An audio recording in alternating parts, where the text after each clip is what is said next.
In molti hanno preferito lasciare l'auto in garage e affidarsi ai mezzi pubblici, vedendo il manto bianco che ha ricoperto la città senza però raggiungere accumuli consistenti.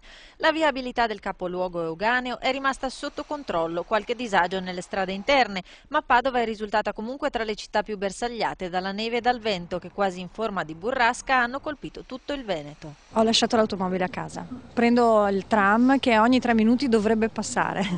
Sinceramente non ce l'aspettavamo. Non così tanta, come vi siete armati? A piedi, in autobus, in automobile? No, a piedi. Con questo tempo solo a piedi.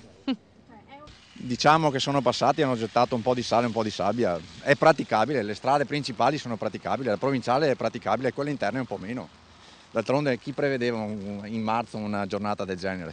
Per questa bufera che c'è non sono malvagie le strade.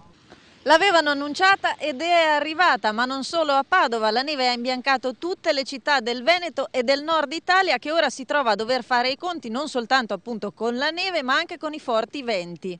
Tra stanotte e stamattina sono stati centinaia gli interventi dei vigili del fuoco in tutta la regione, concentrati soprattutto nella provincia padovana e nel Rodigino, volti ad arginare i danni provocati dal vento, che in pianura ha soffiato con raffiche fino a 80 km/h, alberi abbattuti, linee della luce e del telefono in tilt.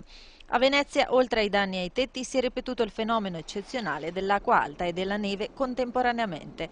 Per quanto riguarda la circolazione, in tutta la regione si sono registrati incidenti lievi, con qualche ferito solo a Rovigo, e numerosi disservizi sulle linee di trasporto pubblico. Intanto la Bora ha imperversato in Friuli, facendo registrare danni a strutture, abitazioni e capannoni industriali, specialmente nella provincia di Udine.